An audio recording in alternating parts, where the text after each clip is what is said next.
Next, we're going to transition to Ambassador Richmond. Can you hear me? I sure can. How are you all today? Wonderful. Well, I'm so grateful for the opportunity to join you for a few minutes today, and I apologize that I was a bit late logging in.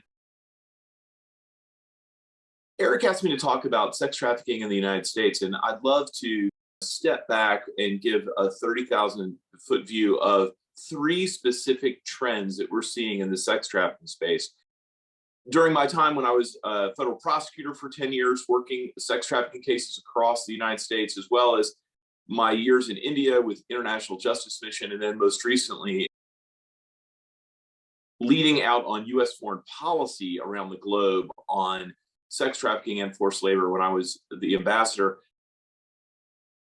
these trends became quite clear and in focus. So the first is we have a significant problem around the delivery system of services to survivors of trafficking. And our problem is structural. It is that the way that we develop programs is we focus on populations. And the way that grant funding works is often tied to very structured programs that are not individualized. And what survivors need is an individualized care plan. Every survivor is different. They have different needs. Some need to be in a shelter for a long time. Some don't need to be in a shelter at all. Some need tattoo removal. Some need trauma services. Some need medical care. Some need educational services. And others have bachelor's degrees already. It varies. Anybody with more than one kid knows that the way you parent one child may not be the most effective strategy for parenting another kid. And they grow up in the exact same family. And I think it's important for us to, as we're thinking about how to care for survivors of sex trafficking, to think about how to treat them as individuals, to bring a community around them, to craft a care plan that's actually going to make sense and bring them to a place where they can thrive into their newfound freedom. Another concerning trend is a problem of prosecution. And this problem of prosecution is twofold. The first is that we are insufficiently holding traffickers accountable. Since 2015, governments around the world have reported a 48% decrease in the prosecution of traffickers. It's true in the United States as well as around the globe. And that might lead someone to believe that perhaps trafficking isn't as much of a problem. If we're prosecuting fewer traffickers, maybe there are fewer traffickers to prosecute. But consider this, during that same period of time, since 2015, we've seen a 40% increase in the number of victims that governments have identified. So we have the number of victims skyrocketing. We have the number of traffickers held accountable plummeting. This, as viewed from the trafficker situation, is all about risks and reward. And so right now, they view the reward for their trafficking enterprise as quite high. The global profits for trafficking are at $150 billion a year. And the risk for engaging in this criminal activity is unbelievably low. You're actually more likely to get struck by lightning than prosecuted for sex trafficking. It's a stunning fact. And so traffickers are operating with near impunity. I'm deeply concerned that we are not focusing on holding them accountable for the harm that they're doing to others, nor are we preventing them from harming more victims in the future. So that's one side of our prosecution problem. The flip side of the prosecution problem is that we are prosecuting sex trafficking victims for the things that their traffickers compelled them to do. We know that traffickers want their victims to engage in criminal activity. They do it because, one, the criminal activity can be profitable, but the second reason is that it's part of their coercive scheme to control their victims. That is, once a victim has engaged in some type of criminal activity, whether it be identity theft, assault, larceny, or a prostitution solicitation offense, they then use that as leverage to say, you can't go to the police because you're a criminal, even though they never had the intent to commit that crime. I'm consistently worried that you're more likely to get arrested as a sex trafficking victim than you are as a sex trafficker. And we've got to flip that script. We've got to pay attention. We've got to make sure that victims are not being penalized for the unlawful acts their traffickers compel them to do, whether those acts are related to sexual transactions or whether those acts are violent crimes or drug crimes or immigration offenses. We need to make sure that victims are not prosecuted. That's how we have a victim-centered approach. I think that's what being trauma-informed has to require us to do. Which leads me to the third and final point. And then if there's time for questions, I'd love to do that if that's permitted, Eric. So the first point was, I think we need individualized services for sex trafficking victims. The second point is we have this prosecution problem. We're not prosecuting offenders and we are prosecuting victims. The third point that I think is worth you all knowing about is really a policy point. It's around the decriminalization of prostitution. And in state legislatures and district attorneys' offices across the United States, there is a debate raging. It is the elephant in the room in almost every conversation about sex trafficking. There are a group of NGOs that are well-funded and organized that want to decriminalize the selling of sex, the purchasing of sex, and the managing of commercial sex.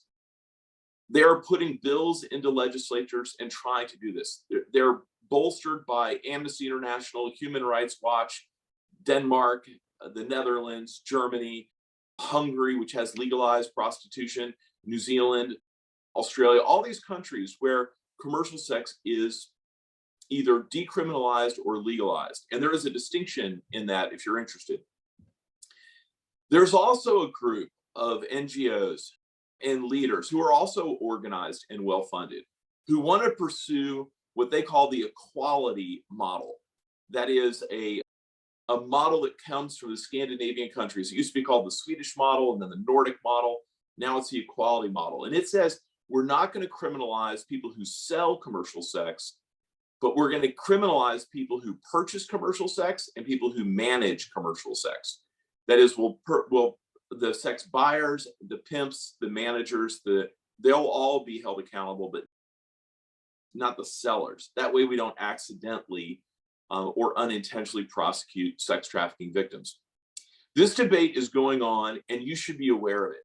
It may not affect the exact work you do, but I have a feeling that the work you do is adjacent to some of these policy debates.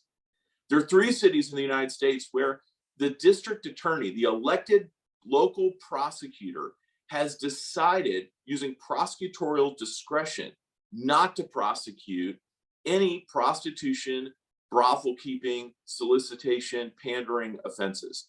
It's Baltimore, Maryland, Ann Arbor, Michigan, and Los Angeles, California.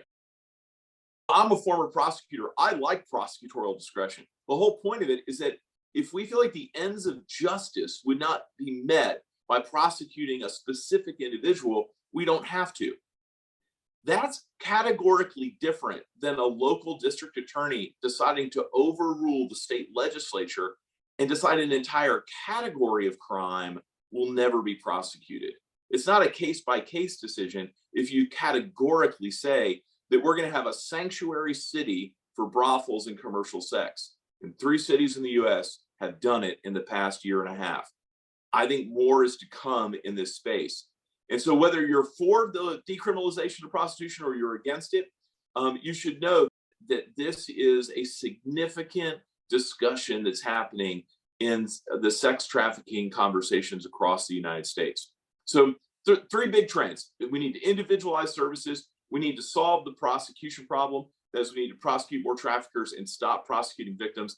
And I think we need to be aware of the decriminalization/equality model debates that are going on throughout the United States when we talk about sex trafficking. With that, I'll stop and I'm happy to answer any questions you all have, whether it's about federal or state or international issues pertaining to sex trafficking and your good work. Thanks, Ambassador Richmond. It's great to see you, and I really appreciate your participation, being here, and your words of experience and wisdom.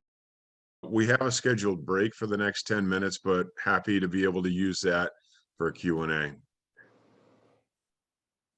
Does anybody have any questions? Yes, I think I do. Hey, John, it's good to have you on the call.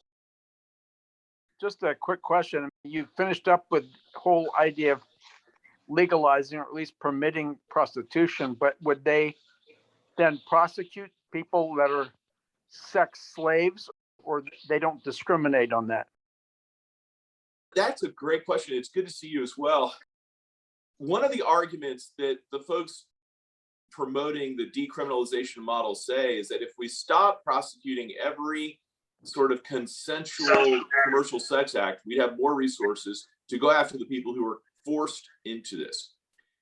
What I can tell you is that the countries around the world that have decriminalized sex trafficking have not seen the rates of holding sex traffickers accountable increase. Where they've decriminalized prostitution, they've actually seen a decrease in the amount of cases and victims identified that are sex trafficking. So the numbers just haven't borne out the argument that the way to tackle sex trafficking will be improved or increased by decriminalizing prostitution.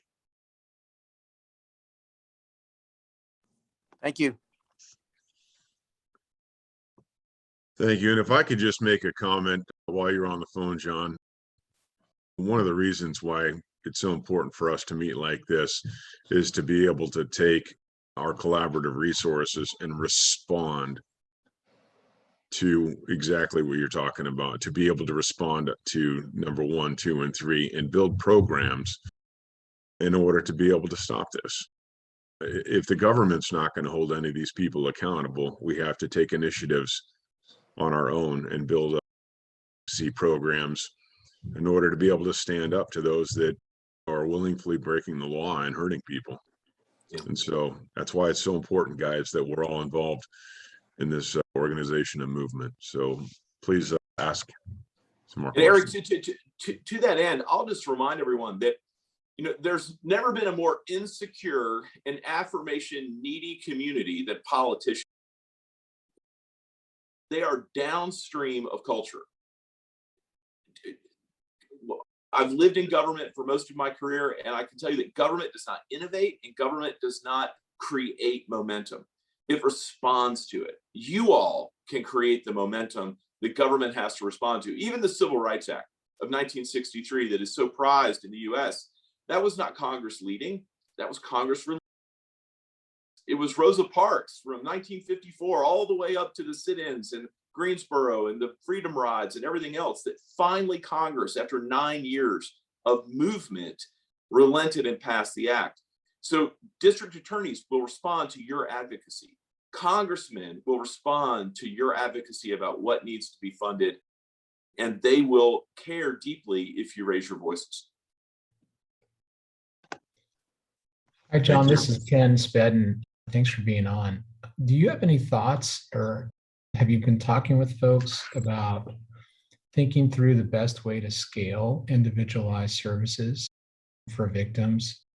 One of the things that I think we run into so often in this country is we have a lot of wonderful organizations trying to work similar problems. Unfortunately, sometimes they're siloed. They're not necessarily collaborating with one another in a way that's scalable so that the victims get what they need. So I was curious if you had any thoughts about how to scale it. I have a few of my own, but would love to hear anything you may have. So I think there are a couple ideas out there right now that show some promise. One is trying to create funding sources that are not grant-based, that, or at least to use grants as a subset of your overall funding strategy. The problem with the grants is that the grants require you to shoehorn survivors into a pre-designed program, and then you measure against the activities of that program to show that the grant was successful. The grant actually measures whether the activities occurred, not whether impact was. And so designing a funding regime for a program that is flexible can allow that individualization. The other thing is to quite simply just bring a group of thoughtful folks from different perspectives, someone who understands money and budgeting, someone who understands trauma, someone who understands mental health and education, together to meet with the survivor and to just simply ask the survivor what they need. Like actually listening to the survivors themselves can be incredibly helpful. Many survivors that I've gotten to know tell me that their time in shelters and time in programs felt terrible. They actually felt like they were in a different type of prison. And that many of the rules that the well-intentioned NGOs had felt similar to the rules that the trafficker imposed upon them. So I think listening to survivors and figuring out what they need, and also understanding that survivors sometimes misread what their needs are. So the survivor's opinion isn't a trump card. It doesn't determine what they need going forward, but we should at least listen to them. The third piece that I would just suggest is there are groups like the National Trafficking Sheltered Alliance that Melissa Yao is leading that are doing some innovative work of bringing services together so that they understand what each other have and design which program is right and create a referral system between programs. So if there's a survivor who has an addiction, they might need a different set of services than a survivor that's not addicted. If it's a survivor with a dependent child and we don't want to separate the dependent child, a lot of shelters can't take dependents.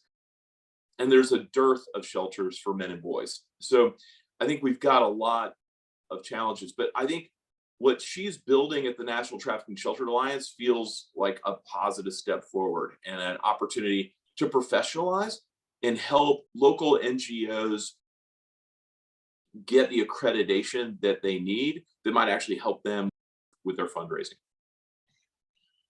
Yeah, the Sheltered Alliance is one of our affiliates, and they have oversight. Yeah, I actually when I met you the same day I met Melissa. She's great. That's great. Over in Baltimore, and they have oversight and participation with 77 care facilities, and that's 77 of the 118 that we're affiliated with. Wow. Yeah. Wonderful. Any other questions, guys? We still have some time.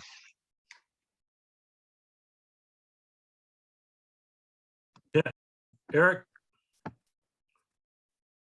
can you hear me? Yes. I just want to address, thank you, Ambassador. I just wanted to say the part about listening, that's one of the key things, even in collaboration that we're hearing. We call it ministry of presence and what we do, but the victims, when they first see this, we try to break away from the clinical feeling because that's what they already feel like. They're lost. They're already dealing with self-esteem issues, lack of identity, all of those things. So we try to really hear their needs, and that's the kind of resources we're trying to connect them to. So I just wanted to just elaborate on that point. That's one of the human elements that they tell us over and over, is that we make them feel like they're people again. So I think that's important to their resiliency as well. And it also applies to our law enforcement side, because again, you got to remember, we're dealing with twice the suicide rate, even among our law enforcement right now, great depression rates, people quitting. So all of those things, whether we're talking about a victim or law enforcement, we've got to connect to what is the true needs, the true resources, and how do we keep them out of just strictly a box. So I just wanted to elaborate on and appreciate what you said. Hey, Eric, I'd like to ask a quick question. Ambassador, are you seeing countries where it is getting better and it is working? And what are they doing to make it better if there are countries that are making progress in this area? Yeah, it's a great question. And I wish there were more examples, but I can share one. And it might surprise folks. There's a small country in Southern Africa, it's Namibia, and we've seen it become the first country ranked as tier 1 on the US Trafficking in Persons report. It comes out each June. It just got elevated last year, and I think the reasons why are pretty clear. It's that we had political will within the government over a sustained period of time. And I think the sustained period of time matters. I think there's a lot of us in the anti-trafficking space, and we want to treat this like we're planting a garden. We want to plant the tomato seeds and we want to produce a tomato in season. And a lot of the anti-trafficking work, instead of planting gardens, it's like planting orchards. We're planting seeds, and it's going to take 5 or 6 years for the tree to mature to the place where it can produce fruit. In the first couple of years, the fruit isn't actually good. And in that 3rd year, your apple tree is actually hitting its mark. We need to be in this game for the long term. like trying to reform public justice systems so that they can deliver the promises of the laws that they've committed to takes time. And Namibia did that. They built a specialized unit within their police force. They did the trainings that were necessary. They kept the staffing consistent. They had the survivor services. They did all the things that we could think of.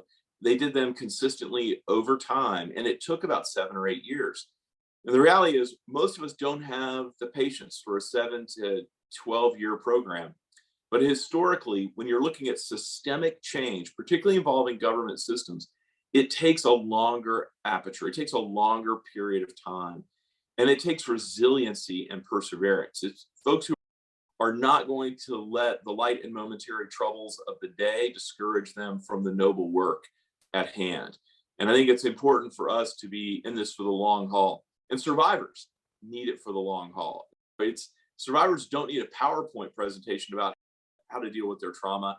They need someone to walk with them slowly and patiently through their ups and downs, through the mess of mistakes, the self-inflicted problems, as well as the abuse from others, and be there day in and day out. And it takes a long time. And so I just encourage folks, if you're going to be in this work, you're signing on to love people for a long time. And to go back to the parenting example, it's kind of like our kids. Like, we're committed to them forever. Like, we're in it no matter what to love them consistently. And I think that's what, if we're going to look at victims of trafficking as people who are inherently valuable, who have human dignity, endowed by their creator, as Thomas Jefferson once said, then we're going to have to be in it for the long haul too. Thanks, Ambassador Richmond. Amazing. Really appreciate you being on here today.